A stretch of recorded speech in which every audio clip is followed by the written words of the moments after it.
Hello, everyone. This is Tom Uren. I'm here with the Grugq for another Between Two Nerds discussion. G'day, Grugq. How are you? G'day, Tom. Fine, and yourself? I'm very well. This week's edition is brought to you by SpectreOps. I've got an interesting chat with SpectreOps Justin Kohler out on the podcast channel this week, all about making sure that your identity provider, your identity platform is working the way you think it's working.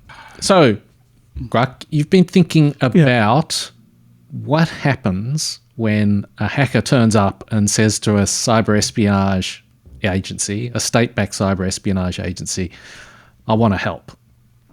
So this is, I guess, similar to the IT army, and we've got a couple of episodes where we've spoken about the Ukraine IT army, where there were a whole lot of, I guess, hacktivists who turned up and wanted to hack on behalf of Ukraine against Russia. But this, we're looking at it from a slightly different angle, more from the perspective of, you know, how those bureaucracies that are cyber espionage agencies, how they would work and how that might fit together with a hacker turning up. We've talked about how they had to figure out how to manage entities like the cyber army and so on. I'm a little bit more interested in what happens when a very skilled group who has sort of skills at the same level as a state and is very much, we want to help. We can do the same thing you can do, or even better. How can we aid the war effort? Or how can we add our skill set to your own? Because in a way, people have looked at the IT army as providing that capability, and that this could be a solution to personnel problems. Capacity constraints or... Yeah. Right. And I think that's a terrible idea. And I think we're going to get into some of why today. Right. So the first thing that occurred to me is that it really depends where you're talking about. So for example, I think if you went up right now today to NSA and said, I'm a very clever hacker, or I represent a group of very capable hackers, like I'm a well-resourced pen test organization or something. We've got lots of skills and experience. You'll get absolutely nowhere because there's just nothing to be gained, right? They don't feel like they're in a situation where... Yeah, I think they're not hurting for people in a way that they'd go this is, finally we can double our capacity by adding this 5-man team. It's like there's a pathway to get more resources, and it's through senior management and Congress. It's not just going, yes, this random person. People who show up at the gate. Yeah. Or someone who sends an email. Now, on the other extreme, you can imagine that in Ukraine, what is it, the GUR? Yeah, it's the military intelligence group. Yeah, so they've got a cyber... Yeah, they're in a different situation because they're probably trying to opportunistically try and find opportunities. Yeah, so there's definitely a spectrum, and I'm curious because I think that Europe maybe sits somewhere in between in that a lot of them are looking at what they actually have on staff and they're feeling inadequate, and that there must be some secret trick. Right. The cupboard is bare. Right. There's this one secret trick that if they could just figure out what it was, they'd have excellent cyber capability, but they're not sure what it is. And this seems like it might be a cheat code of why don't we just take cyber capability that's offered to us? That would be great. Right. And I think it doesn't work for a lot of reasons. One of them is it's a cultural mismatch of understanding how things work. Right. So I think that if you're a hacker, you're probably very used to, you might pick a target that you're interested in. That's you want to break into Cisco. Cisco's going to be useful to you. And you realize that in order to get there, you're going to have to go through 20 different companies until you can get in a position that gets you into Cisco. That might be your operational plan that you've worked on, and then you ultimately get there. Now you've got access to Cisco or whatever. But if you don't get access to Cisco, you're not necessarily going to be disappointed in having wasted all your time, because you'll have had fun going through those 20 Like you'll go through those 20 hops and it'll be an enjoyable thing to do, right? The journey is the destination. Right. It's yeah, the route access we made along the way.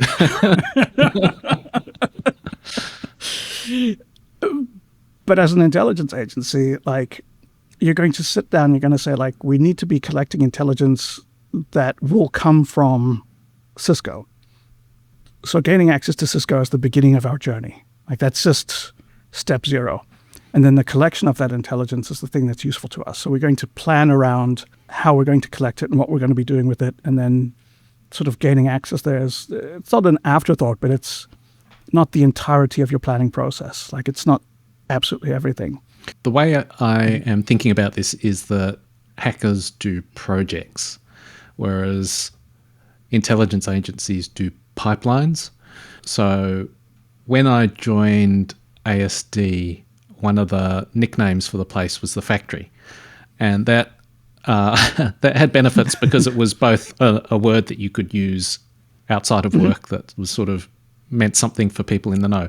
But it also reflected that there were like these production lines. There were definitely projects, but there were projects to set up production lines that would last hopefully forever. Like your ideal production line is something where you get access to something you want and you just keep milking that access and producing intelligence forever. It's a sad day when an access disappears because you've got to do more work. Right. And the kind of description that you gave of a hacker is, I've got a time-limited project where I'll try this for a certain amount of time and then I expect it to end and I expect to move on to something else. Right. Like I think that a nightmare for a hacker would be gaining access to one thing and then just maintaining it for 20 years. That's right. Like this is your job now, forever. Yeah, exactly. You're going to have to do malware updates for every patch Tuesday to make sure that you don't get detected. And that's your life now. I guess in our hypothetical situation, let's call it a small hacker group, very capable turns up and they say, we want to join in. And from the espionage agency's point of view, it's like, well, how do I integrate these people into the production lines that I've got? And it's not immediately clear to me that suits either party's purpose particularly well. Or even their capabilities, because I think that if you, like, say you do have this really capable hacker group, they're going to probably have ideas about good things you could be doing, which don't necessarily match with what you should be doing, right? So they might be like, look, if we gain access to like the Kremlin's email servers, what are we supposed, like that's boring as fuck. Like who cares? You might find that interesting. But what we think would be cool is if we can get into like their phone switch network and then reroute calls internally so that it's difficult for them to conduct business, right? Like that would be funny. Or play the Ukrainian national anthem or something like that. Right. Yeah, replace everyone's ringtone with the Ukrainian national anthem. That's a whole bunch of work for stuff that just does not make sense for an espionage agency at all. It doesn't fit into their operational concepts, like the way that things work. I mean, part of it is they have a mission and a mandate and authorities, and it's unlikely that their authority extends to changing people's ringtones. Yeah. So you could take the people and you could find jobs for them in your organization, but that's just recruitment. We're really talking about something slightly different, which is collaboration. Yeah. Or independent groups sort of helping out. Yeah. I think one extreme is if they actually turned up and said, we've somehow hacked Putin's phone. I don't even know if he has a phone or his chief of staff or whoever, someone close to him. Yeah, for sake of argument, right. It's Putin's personal phone. And I imagine in that case, this is like, I guess in Humint, it would be called a walk-in, where you get someone who turns up, like the dynamic is slightly different, but that particular device is so important. If you believe them, I guess they would have to prove it somehow. It would that would be something you'd absolutely follow up. But that seems like extremely unlikely. I think the risk analysis would be like, if there's a 1% chance that this is true, it would be amazing. Let's pull the thread a little bit. Yeah, like let's actually explore this just because it might pan out in such a wonderful way.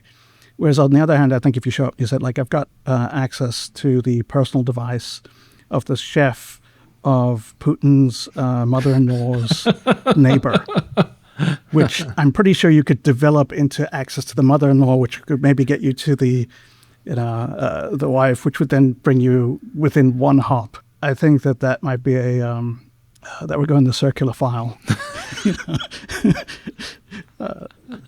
Thanks a lot for your help, citizen. Don't let the door hit you on the way out. I think that dynamic can be very disappointing from the other side, right? Because if you look at it, here you are with these genius ideas and this great stuff, and you're giving it to these people who have just no appreciation. You can sit there and be like, here are creative and clever things that I could do. Those things require resources and planning and integration. And agencies, unless there's a very compelling reason, they're not going to disrupt all of their existing... And the compelling reason in this hypothetical is that it's Putin's phone. Right. Yeah. So I actually would see that dynamic internally. Like there's, a lot of people, you'd have clever people think of clever ideas, and then there'd be this frustration that none of them ever got done. Or maybe I should say hardly any of them ever got done. Yeah. Very few. And I think we've spoken about this before, that if you had a very good idea and you could get the attention of the director, then it maybe would come into fruition because they were the one person in the organization who could set a priority that would be high enough to pull people out of their usual jobs, basically, and create this kind of special project. But until you reached that higher level, that wasn't going to happen. And I guess in this sort of scenario where you've got a hacker or hackers turning up from outside, they've got to be able to pitch that one special idea that will get the attention of the director and they've got multiple hurdles. It's not an internal person who we know and trust. It's some random person. Some random, Yeah. And so I was thinking of the analogy to walk-ins. And so a walk-in is occasionally both the Soviet and US, and I'm sure other countries would get people who would walk into their embassies or consulates and say, I'm Colonel Yuri, whatever, of the KGB, and I want to defect, or something like that. Right. And that has some similarities, but it's also very different. Like, that's a good analogy, but where it differs a lot is that there is a pipeline for walk-ins, right? Yeah. Like, if you show up as a walk-in and you say, I'm Colonel Yuri of the KGB counterintelligence for Bogota, where we are both stationed. Yep. I want to defect. The head of security at the embassy will be like, do you have your ID with you? Yeah. Like, what do you have to prove who you are? And they would take that, and then they would go and they'd speak to their security people and their espionage people, who would then verify, like, yeah, that's the guy that we know. Like, they could do all the checking, and then they would know what they want to do. Like, if this guy ever showed up, we would want to keep him in place and get as much information as we could and, exploit him for whatever, because he's got great access. So let's get him out the door as quickly as possible so no one knows he's here, smuggle him out if we have to, and set up a future meeting where we can, start exploiting this opportunity. It fits into an operation that they understand. It's, you recruit someone and you run them to gain access to their secrets. Yeah. So there would be a file in the in the safe, which is like, when you get a walk-in, do A, B, C, D. Right. Yeah. These are the steps. I think that this is partially because cyber is so different that you can't actually have a file like that. Cyber is very unique in how it works, unlike human stuff. So with humans, like, you get a person and you exploit them by recruitment and then getting access to their stuff. That's just, like, it's well known and it's tested. Whereas with cyber, if as a hacker you show up and you say, look, I've got the signing keys to Huawei's Harmony OS. right? The way that you exploit that is very different from if someone says, I've got access to the email server for the research and development department of Huawei's car division. Right. I guess what you're saying is that with a human, a person, the walk-in, you've got both the provenance and the potential all in one package. And it's relatively easy to say, because of who they are and where they sit within the, let's say, KGB hierarchy, we know this is valuable, right? Whereas I guess with the cyber examples, those two things are split apart. You've got a hacker who may or may not be, like you don't know. Who knows? And then you've also got this other, like the actual information. It's not immediately clear without doing maybe more work what you would actually do with that. So they're harder to sort of wrap up and assess in the first place. Right. And sort of like you might get a thing that enables you to do stuff. So, here's the signing key for the OS, which means that you can now insert your own backdoors and have them signed. And like that's a very exciting thing for some types of attacks. Whereas having access to the email, like the email servers, would allow you to monitor a large amount of traffic and see what's coming down the pipeline, whereas access to the president of Huawei's email account would be a different stream of information that you're getting that you would exploit in a different way because you've got this sort of limited interface to the world as opposed to these other things. And I think that with just the 3 examples of access to Huawei, right, you can see just how diverse the opportunities are. And it's hard to sort of have a plan in place of like, here's how we integrate this into our existing pipeline of things that we know how to exploit. Like if you show up with access to Huawei, we will just go through our, access checklist that and plug it into our production pipeline, and we're away to the races. Like that, it can't work that way because so much depends on what access actually means and what you plan on doing with it. And I think where this sort of starts falling down badly is that a lot of the time agencies are not set up to do things like steal the signing keys and start inserting malware into like the official builds for potential exploitation far down the line. Like that would be irresponsible cyber, for example. But on the other hand, do you want to turn down the signing keys? Like that seems like a cool thing to have. Like it might. I mean, I think all those examples, when you said them to me, I was immediately thinking it just raises a whole lot more questions. And it seems like for an organization, it would be actually a lot of work to try and figure out the answers to those questions. So it's like, what would we do with this? Is this even useful? Does it help satisfy? Is this part of our requirements? Are there any of our customers asking what is Huawei's research and development pipeline for the next 12 months? Because if no one cares, then you just... It's also like getting Huawei's signing key is not a goal in itself. Like it's a ways to a means, potentially.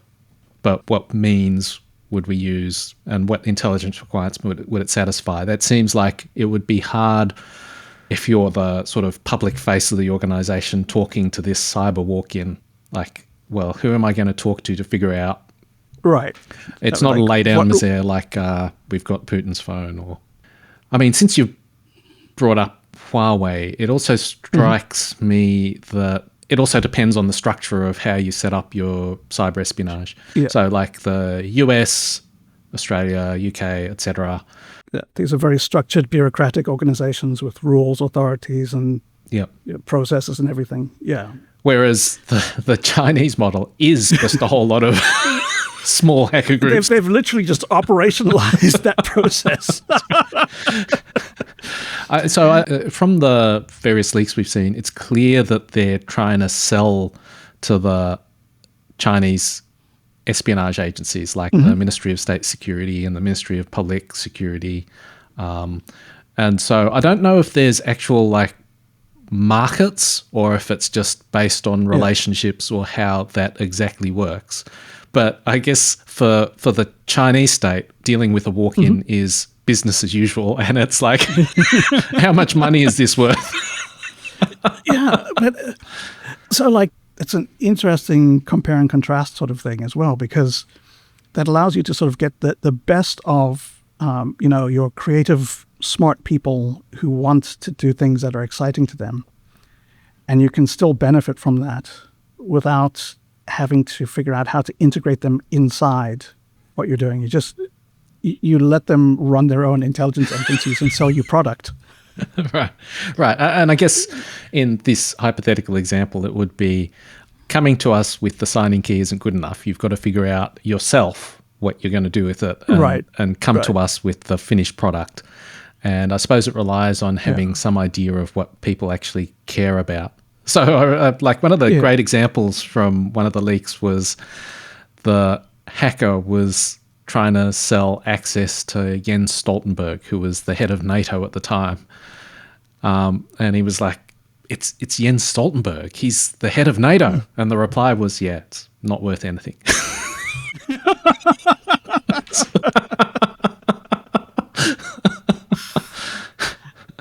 Yeah, well, what was the thing that we read last week? There's a great line in there, which was something like, secrets are just not worth very much. Should US spies steal commercial secrets? Here we go. After my career working with intelligence agencies, the most surprising and durable insight I've gained is this. If you want to be a good producer of intelligence, you need a demanding and sophisticated consumer of intelligence. It's because a lot of secret information, including information that a target works hard to hide, isn't actually very useful. And no matter how good a spy is at stealing secrets, he or she likely doesn't know what nuggets matter the most. Yeah. So I guess in the Chinese example, they're placing the risk, like the opportunity cost of stealing something that's worthless, on contractors. And so from the ministry's point of view, it's like, oh, well, whatever. They do the work. And it's sort of like panning for gold, I think, in a way, right? Like they wait until someone has found nuggets, and then they can choose which ones they want. They don't have to go out there and do all the hard work themselves. Yeah. Whereas the NSA view is, well, we'll identify where the nuggets are, then we'll go out and find them. Right. I'm not sure how the Ukrainians are operating. I imagine that you would try and do both models if you're in a very serious war. Yeah, I think you'd probably figure out a way of of being able to make use of nuggets that are handed to you, but you're not going to rely on them. Yeah. And you're going to have this problem of, like, people will show up and be like, I don't have a nugget, I've got a ruby. Is that any good? And you'll be like, but we're a gold company. And they're like, yeah, it's a precious stone. It's pretty much the same thing. That speaks to the dynamic we're talking about here, is that if you're set up to process and handle one sort of thing, like you break into email servers and you steal emails and you read them and you learn about stuff, then someone shows up with signing keys. There's a lot of, like, that's great. What am I supposed to do with this? Yeah. Like, this is not part of a thing that I know anything about. Like, it's not part of what we do. It's not how, like, we would have to just retool huge amounts of how we work in order to take advantage of this. Yep. If we even could, because we don't know how it fits into what we're trying to do. Because the people that we work for want emails. That's what they want. They don't want us to put backdoors into operating systems. Yeah. So one of the things that this makes me think about is the XZ backdoor, or as Americans would say, the XZ backdoor. So that was a plan to subvert an open source project with social engineering to insert a backdoor. I think the backdoor was ultimately going to be into SSH. Right. Is that right? Yes. And so that's correct. Yeah. Was it going to give you keys or credentials or something like that? So the way that it worked was, if you had a signed packet that you could send to it, like it did a cryptographic signature, so you could connect to one of these backdoored SSHs with a special key, and it would give you access, execute a file, the sort of the usual basic malware access stuff. Yeah. So that to me felt like in a way, a special project that was trying to set up an access. Like, so it would be, we'll do this one-off project and then we'll have this never-ending opportunity, ideally. Yeah. So I think what would happen is if, for example, someone ran that operation as a side project. Me, as an independent hacker, I'm going to worm my way into an open source project, gain control over the commit rights and all that, and then have the ability to insert an arbitrary thing into the build process that could then be exploited in some way in the future. And now I go to an agency and I'm like, look, I'm in this position of power within this project. I can compromise it in this way for you. Let's work out something we can do. I think they're just going to be like, what? Like it's too weird and unique. So does that mean you think that they tried the XZ backdoor? And like the reporting at the time, everyone seemed to think it was Russian. I can't remember why. Yeah. So they tried the XZ backdoor and then went, oh, it didn't work. Let's go home. We'll focus on something else. Or are they still trying? Like, does the fact that it got so close and got detected put you off, or does it encourage you? So I think one of the things is you could say it was technically a success in that they managed to get the backdoor inserted and compiled and all that. It just was never deployed. Like it was detected within a day or something, right? Yeah. It was detected like the same week that it went out, essentially.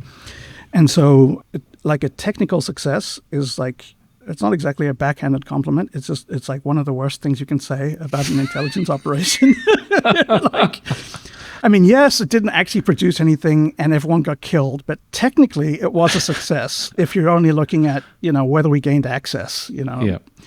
It's, so technically they did all of the things. They were just never able to exploit it and it got burned. It was a glorious failure. Yeah.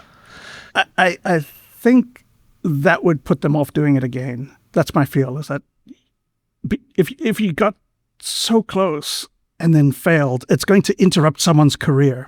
Right. But once you've done that work, you've got, in a way, a mental model of subvert open source, profit. Oh, yeah. Like you've filled in, you're not in the underpants gnome world.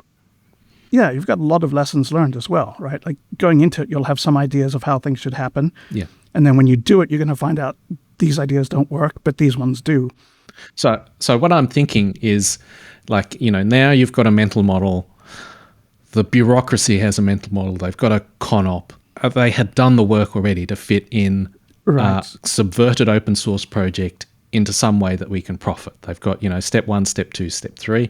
Now, if they get a walk-in who says, I'm the maintainer of this open source project, right, they can go to the shelf and pull off a plan and be like, right, they know how to fit it in. Z. Yep. Yeah. I think that is accurate as well. If you're an independent hacker and you come up with a thing that they're used to dealing with, like access to email servers or a compromised email account, they absolutely know what to do with those things and how to exploit them. So they can figure out, they can do a risk assessment of whether it's worth taking it from you or not, et cetera, et cetera. And then they can just plug it into one of their pipelines of things that they exploit, assuming it's a target that is interesting to them at the time. But I don't think a lot of hackers are super excited by the sorts of targets that excite intelligence agencies. Right? Like I don't think hackers look for like, how can we find a steady, low-key, reliable way of getting just a lot of data constantly all the time. That is not fun. It's just that's not the exciting stuff. Yeah. So if you're a hacker, the way to kill your soul is to go and work for a SIGINT agency.